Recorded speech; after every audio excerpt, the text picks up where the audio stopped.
मैत्रिणींनो, आजचा व्हिडिओ खूप स्पेशल आणि खास त्या मुलींसाठी आहे ज्या मुली आपला वेळ, आपला मौल्यवान वेळ अशा व्यक्तीच्या मागे घालता का ज्याला त्यांची काही पडलेलीच नाही. तर मैत्रिणींनो, व्हिडिओ शेवटपर्यंत नक्की बघा, स्किप न करता.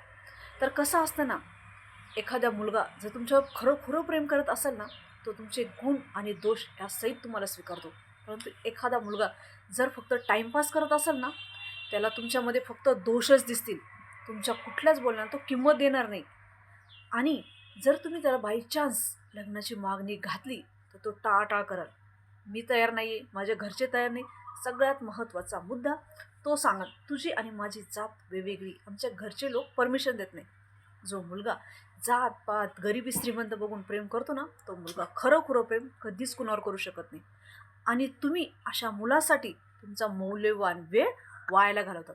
मैत्रिणीनं मला सांगा, वर्षात एखाद्या मुलीचं करिअर तयार होतं, एखादी मुलगी स्वतःच्या पायावर उभी राहते, तिच्या आईवडिलांनी लहानपणापासून जे स्वप्न तिच्यासाठी बघितलेलं असते, ती मुलगी एका वर्षात ते स्वप्न पूर्ण करू शकते. तर मला एक सांगा, तुमचे आईवडील तुम्हाला 18, 20, 22 वर्ष प्रेम करता, तुमच्यासाठी स्वप्न पाहता चांगले, त्यांचे स्वप्न सोडून तुम्ही अशा फसव्या माणसाच्या मागे लागता, अशा फेक माणसाच्या मागे लागता की ज्याला तुमचं काही पडलेलंच नसतं. तर तुम्हाला कळकळीची विनंती, अशा मुलाच्या, अशा माणसाच्या मागे लागू नका का ज्याला तुमची किंमतही नाही आहे. ज्याला खरं प्रेम करायचं असतं तर तुमचा हात अगदी शेवटपर्यंत पकडेल, कशाचीही पर्वा न करता. तुम्हाला एकटं कधीही सोडणार नाही, कधी तुम्हाला संकटात एकटीला सोडणार नाही. म्हणून म्हणते, माणसं ओळखायला शिका, खरं प्रेम ओळखायला शिका.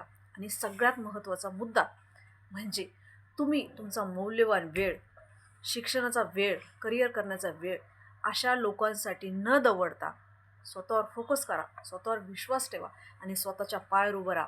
कारण कसं असतं ना, प्रेम करायला, लग्न करायला अख्खं आयुष्य पडलेलं असतं, परंतु करिअर करायला वयाची मर्यादा असते. ती वेळ एकदा निघून गेली ना, तुम्हाला कोणीही विचारणार नाही. तुमचं शिक्षण काय झालं त्यालाही कोणी विचारणार नाही. म्हणून जागे व्हा आत्ताच. आणि जर अशा फसव्या मुलाच्या मागे लागला असेल तर कृपा करून त्याला सोडा आणि स्वतःकडे लक्ष द्या. तुमची वेळ, तुमचं शिक्षण आणि तुमच्या आईवडिलांचे स्वप्न खूप मौल्यवान आहे. त्यांना प्रायोरिटी द्या, त्यांना प्राधान्य द्या आणि तुमचं स्वप्न नक्की पूर्ण करा. माझा व्हिडिओ थोडासा कामाचा वाटला, थोडासा माहितीचा वाटला ना, एक लाईक, एक शेअर माझ्या व्हिडिओसाठी. आणि नवीन असाल तर चॅनल नक्की सबस्क्राईब करा. धन्यवाद.